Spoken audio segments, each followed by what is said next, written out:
Hare Krishna, dear Vaishnavis. Welcome to the all-merciful, mystical and magic land of Vashana, playground of our Srimati Radhikarani.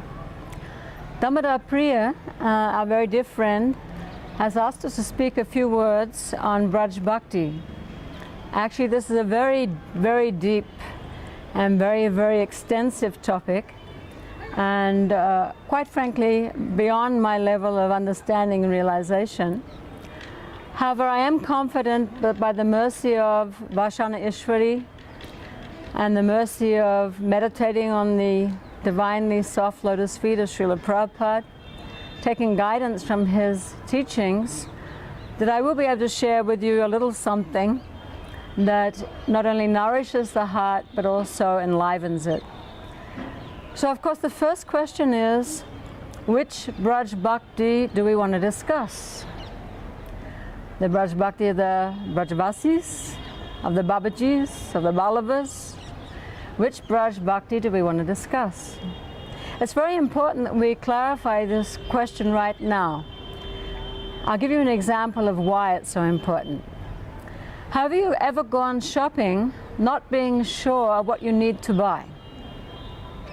I have. And what is the result? You come home with so many things that you don't need, but you don't have what you actually wanted. Very, very frustrating. So for the same reason, it's very, very important that we clarify which Vraja Bhakti we want to discuss, which Vraja Bhakti we actually want. So we are Prabhupada Anugas. We've dedicated our lives to the teachings and the process of Prabhupada. So I think it would make sense that we would want Prabhupada's Vraja Bhakti. So what does that mean? Daily we chant Namaste Sarasvati Devi Gauravani Pracharane Nivishesha Sunyavari Pastichari Shatarani. So this gives us two clues.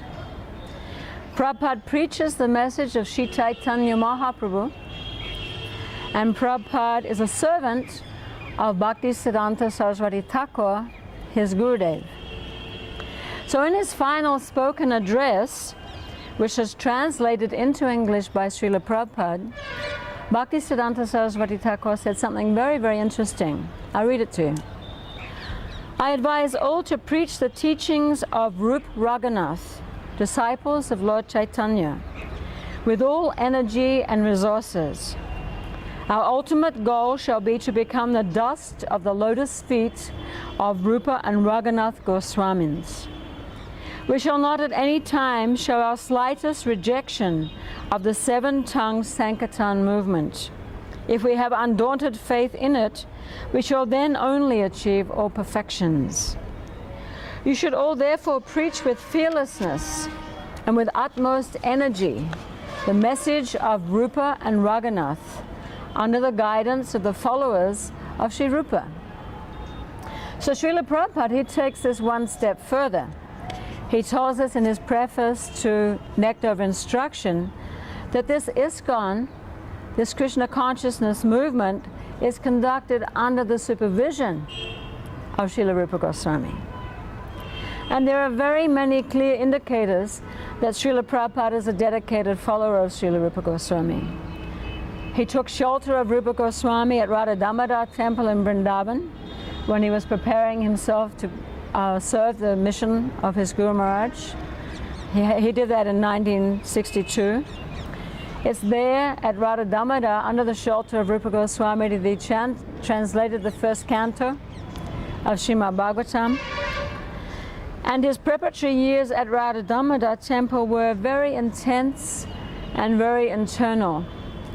If you speak to, there's still quite a number of residents there who can tell you that during that time Prabhupada was very deeply absorbed, and it was not an unusual sight to see him sitting for hours at a time at the lotus feet of Rupa Goswami at his samadhi and chanting. So these are very clear indicators. I also find it very significant that when Prabhupada returned to America with his disciples in 1972, he chose to lecture at the Samadhi of Rupa Goswami on Nectar of Devotion. And he was also very, very keen to keep his place of bhajan there. Very keen. He said a number of things that also give us a very clear insight about his relationship with Rupa Goswami. I'll read a couple of them to you. I lived very simply, content to be in Raghunath Goswami's presence. Now I have hundreds of temples to go to, but I still like it there best of all. Although I may be in a New York apartment, my consciousness is there. And this is as good as being there. Perhaps the strongest indicator of Srila Prabhupada's allegiance to Srila Rupa Goswami is his dedication to Bhaktisiddhanta Saraswati Thakur and Bhaktivinoda Thakur and their mission. The pranam mantras of both these great souls clearly indicate that they were empowered and were very confidential followers of Rupa Goswami. Like them, Srila Prabhupada also wrote a commentary on Chaitanya Charitamrita, a work which very clearly presents the Chaitanya Mahaprabhu of Rupa and Raghunath. So who is this Sri Chaitanya Mahaprabhu? This particular Mahaprabhu. Who is this Mahaprabhu? Let's hear what Srila Prabhupada has to say.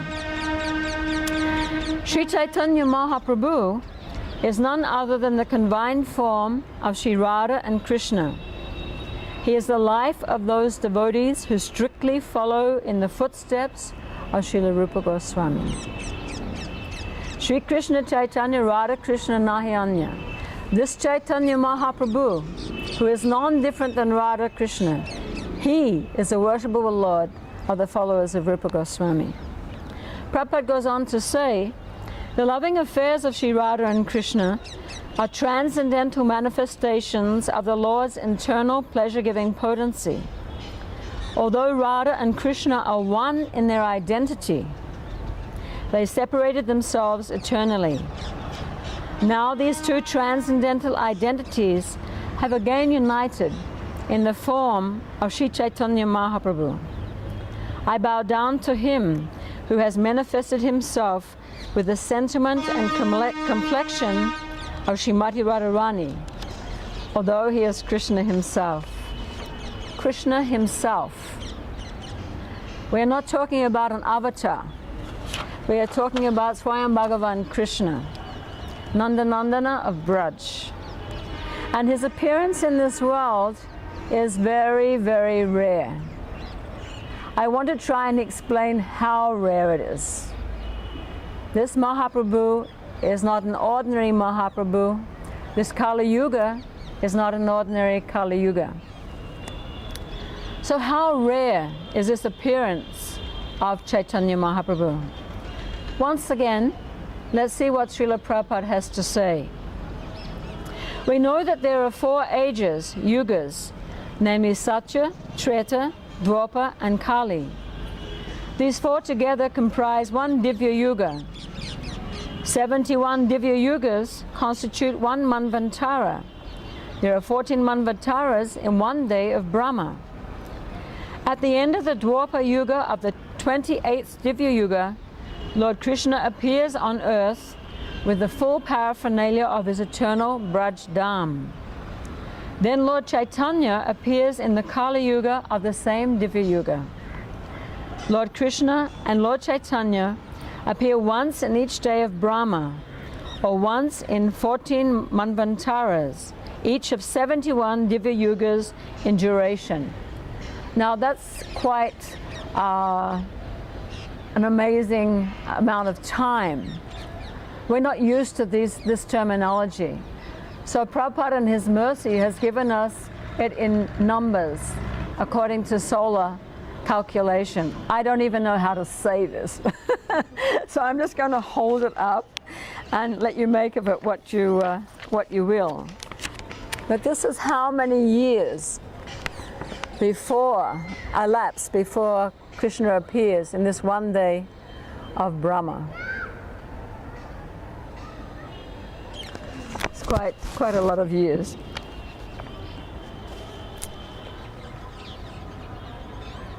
So it is a very, very rare occurrence, this appearance of this particular Mahaprabhu. And even more inconceivable than this is how very, very special the Kali Yuga we are presently living in is. Let's hear what Krishna himself has to say about this one. At the end of the Dwapara Yuga of the 28th Divya Yuga, Lord Krishna appears on earth with the full paraphernalia of his eternal Braj Dham. Servitude, friendship, parental affection, and conjugal love are the four transcendental mellows. Absorbed in such transcendental love, Lord Sri Krishna enjoys in Braj with his devoted servants, friends, parents, and conjugal lovers. Lord Krishna enjoys his transcendental pastimes as long as he wishes, and then he disappears. After disappearing, however, he thinks thus: for a long time, I have not bestowed unalloyed loving service to me upon the inhabitants of the world. Without such loving attachment, the existence of the material world is useless. Everywhere in the world, people worship me according to scriptural injunctions, but simply by following such regulative principles, one cannot attain the loving sentiments of the devotees of Braj Bhumi. I shall personally inaugurate the religion of the age, Nam Sankirtan, the congregational chanting of the holy name. I shall make the world dance in ecstasy, realizing the four mellows of loving devotional service. Now this is a very, very important point. That through the chanting of the holy name in Nam Sankirtan, we can realize the four mellows of Braj. This is special mercy of Mahaprabhu, this particular Mahaprabhu.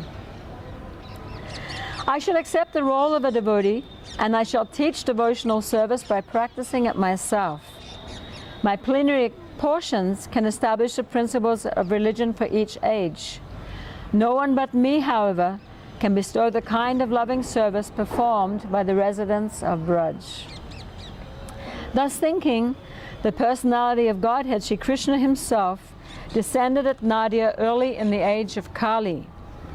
Raising his arms, chanting the holy name, and looking upon all with deep love, he drives away all sins and floods everyone with love of Godhead. Let's just take a look at this particular Mahaprabhu. You like to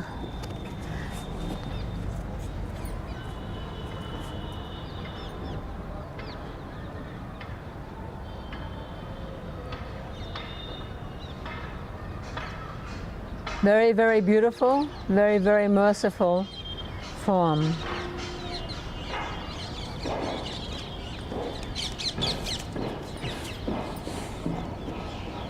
So he's raising his arms, chanting the holy name, and looking upon all with deep love. And in this way, he drives away all sins and floods everyone with love of Godhead. Thus the Lord appeared with his devotees and tasted the nectar of Prem with the congregational chanting of the holy name. Thus he spread kirtan even amongst the untouchables.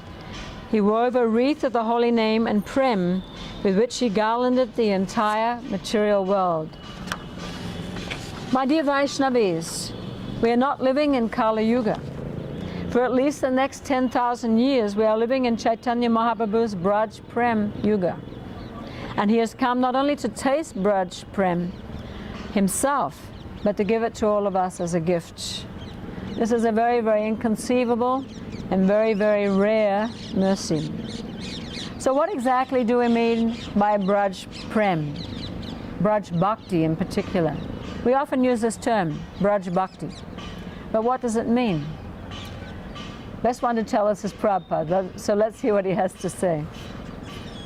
Srila Prabhupada kindly explains, of the four kinds of reciprocation of loving service, Dasya, Sakya, Vatsalya, Madhurya, Madhurya is considered the fullest. But the conjugal relationship is further divided into two varieties, namely Swakiya and Parakiya. Svakya is a relationship with Krishna as a formerly married husband, and Parakya is a relationship with Krishna as a paramour. Svakya and Parakya, conjugal love of Godhead, have no existence in the material world, and Parakya is not exhibited anywhere in Vaikuntha, but only in the portion of Golok Vrindavan known as Braj. So only in that portion of Golok called Braj does this rasa manifest. Some devotees think that Krishna is eternally the enjoyer in Golok Vrindavan, but only sometimes comes to the platform of Braj to enjoy Parakya rasa. The 6 Goswamis of Vrindavan, however, have explained that Krishna's pastimes in Braj are eternal, like his other activities in Golok Vrindavan. Krishna exhibited his Braj pastimes on the surface of this world, and similar pastimes are eternally exhibited in Braj and Golok Vrindavan, where Parakya rasa is ever existent. A devotee who is attracted to serving Krishna in Braj, where the mood of Parakya is prominent, is called a Vraja Bhakti. And his mood and style of bhajan, his activities, that is called Vraja Bhakti. Very deep topic. Okay, so what does this Vraja Bhakti look like when it manifests in this world? The best way to enter into this understanding is to enter the world of Sri Chaitanya Mahaprabhu, Rupa Goswami's Chaitanya Mahaprabhu. While the Lord was going to Mathura, he came across the river Jamuna several times, and as soon as he saw the river Jamuna, he would immediately jump in, falling unconscious in the water in the ecstasy of love of Krishna. When he approached Mathura and saw the city, he immediately fell to the ground and offered obeisances with great ecstatic love. When Sri Chaitanya Mahaprabhu entered the city of Mathura, he took his bath at Vishramghat. He then visited the birthplace of Krishna and saw the deity named Keshavji. He offered his respectful obeisances to the deity. When Sri Chaitanya Mahaprabhu chanted, danced, and made loud vibrations, all the people were astonished to see his ecstatic love. One Brahmin fell at the lotus feet of Sri Chaitanya Mahaprabhu and then began to dance with him in ecstatic love. Both of them danced in ecstatic love and embraced one another. Raising their arms, they said, "Chant the holy names of Hari and Krishna. Chant the holy names of Hari and Krishna." All the people then began to chant, "Hari, Hari." And there was a great uproar. The priest in Lord Keshava's service offered Sri Chaitanya Mahaprabhu a garland. And when the people saw Sri Chaitanya Mahaprabhu's dancing and chanting, they were struck with wonder. And they all said, "Such transcendental love is never an ordinary thing." Simply by seeing Sri Chaitanya Mahaprabhu, everyone is maddened with love of Krishna. Indeed, everyone is laughing, crying, dancing, chanting, and taking the holy name of Krishna. Certainly Chaitanya Mahaprabhu is in all respects the incarnation of Lord Krishna. Now he has come to Mathura to deliver everyone. This Sri Chaitanya Mahaprabhu himself tells us that the essence of all the Bhagavatam's instructions is found in the 11th canto, 2nd chapter, 40th verse. That verse reads, "When a person is actually advanced and takes pleasure in chanting the holy name of the Lord, who is very dear to him, he is agitated and loudly chants the holy name. He also laughs, cries, becomes agitated, and chants just like a madman, not caring from outsiders." So this is the culture of Vraja Bhakti. Very, very deep and very, very dynamic. To really enter into it, it's not an external thing. To really enter into it, we have to access the mind and heart of Rupa's Sri Chaitanya Mahaprabhu. Not a cheap thing. But it is possible by the mercy, once again, of Srila Prabhupada. So let's have a look at the mood and the emotions of a Vraja Bhakta. This is an unlimited ocean of rasa. It's unlimited. And I'm offering you less than a drop. But even this drop will nourish and enliven your heart. So please listen with your heart, not with your ears. Please listen with your heart and with rapt attention. Sri Chaitanya Mahaprabhu used to express his mind in this way. Where is the Lord of my heart, who is playing his flute? What shall I do now? Where should I go to find the son of Nanda Maharaj? To whom should I speak? Who can understand my disappointment? Without the son of Nanda Maharaj, my heart is broken. For most people, the mind and the heart are one. But because my mind is never separated from Vrindavan, I consider my mind and Vrindavan to be one. My mind is already Vrindavan, and since you like Vrindavan, will you please place your lotus feet there? I will gain that your full mercy. My dear Lord, kindly hear my true submission. My home is Vrindavan, and I wish your association there. But if I do not get it, then it will be very difficult for me to keep my life. He turns to Ramananda Roy and Sri Damodar. My dear friends, I have not the slightest tinge of love of God within my heart. Actually, my love for Krishna is far, far away. Whatever I actually do is false. Even though I do not see the moon-like face of Krishna playing on his flute, and although there is no possibility of my meeting him, still I take care of my own body. That is the way of lust. Thus I maintain my fly-like life. From this little glimpse into the life of Mahaprabhu, we can understand that he was always feeling this separation from Krishna, even when he was in Nadia. And indeed, those under the shelter of the lotus feet, this is Prabhupada speaking, indeed, those under the shelter of the lotus feet of Chaitanya Mahaprabhu can clearly understand that his mode of worship of the Supreme Lord Krishna in separation is the real worship of the Lord. The real worship of Krishna is separation, this mood of separation. When the feelings of separation become very intense, one attains the stage of meeting Sri Krishna. So the next question is a very, very big one. What does this all mean for us? What does it mean for us right now? To help you answer this question, we're going to take a little reality check. There are 3 things that we do every day as devotees, little devotional activities. We take darshan of the deity, we take prasadam, we chant Hare Krishna. So what we're going to do now is we're going to have a look at the way a Vraja Bhakta does these things and the way we are presently doing them. Now please don't get nervous or anxious. This is going to be a private, personal heart check. But please be honest with yourself.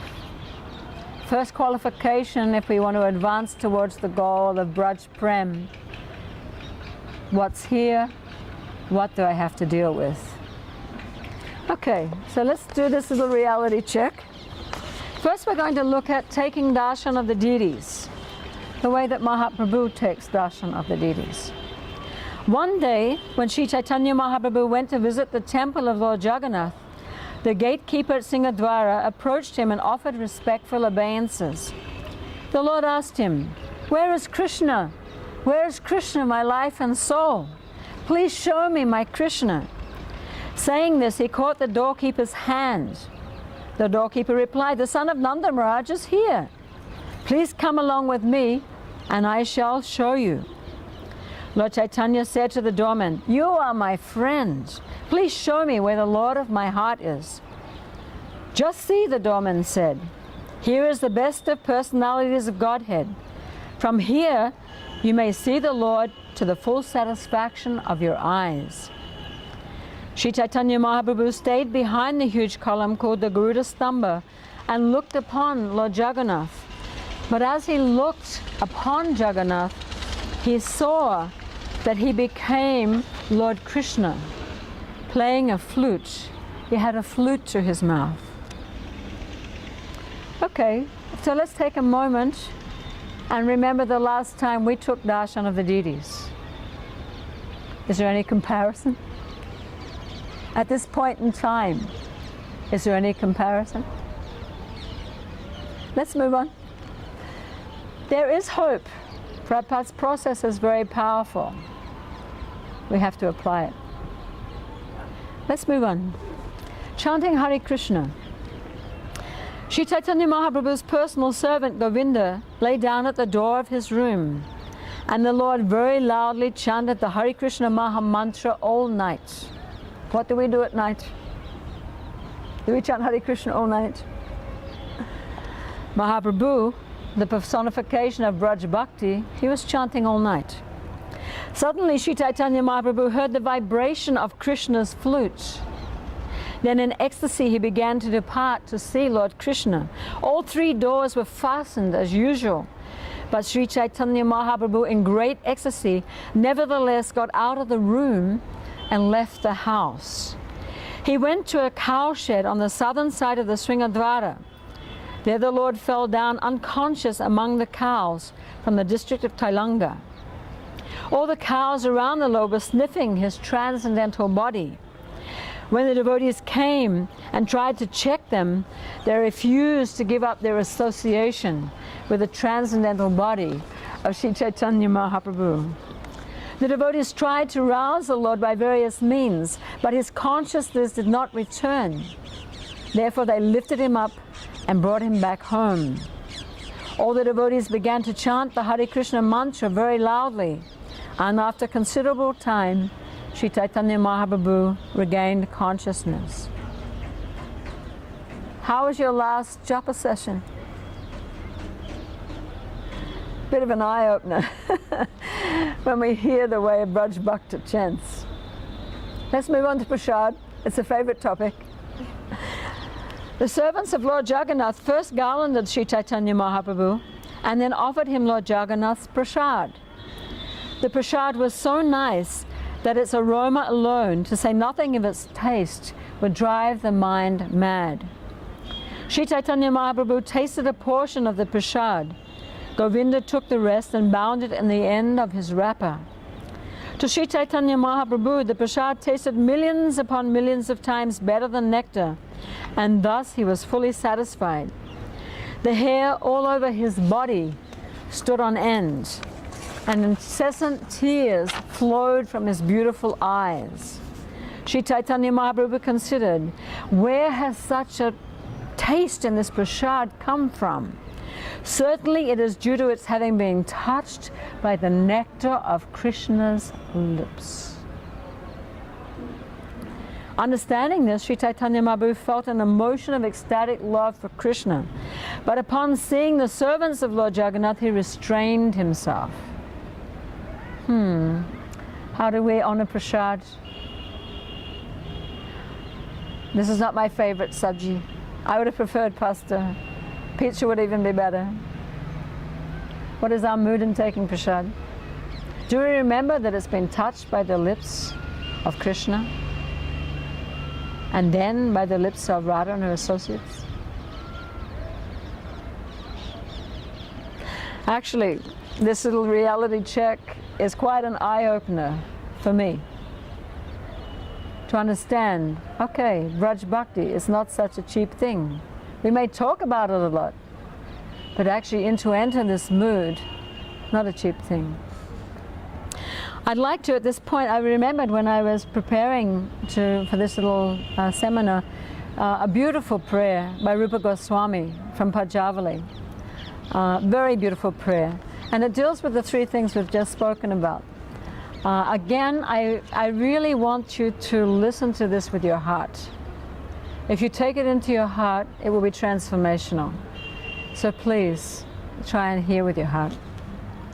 O Krishna, I pray that the remnants of your food may become as palatable to me as a young woman's lips are to her beloved. that the narration of your pastimes may become as sweet to my ears as the words of a young girl are to her beloved. That the sight of your transcendental form may become as pleasing to my eyes as the beauty of a young bride to her husband. And that I may always chant your holy name with the same eagerness that a lover reads aloud a letter from his long-separated lover. So it gives you a sense of intensity, and we are a long way beyond affection. This is a very deep, heartfelt, loving relationship that we're talking about here. It's a very beautiful prayer.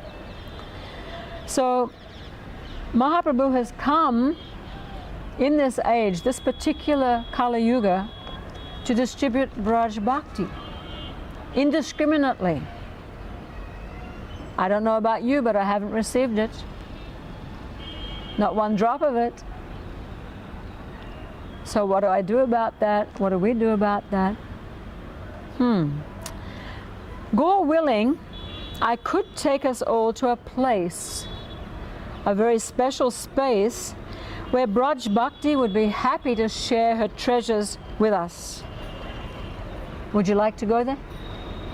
Would you like to go to that place? Okay.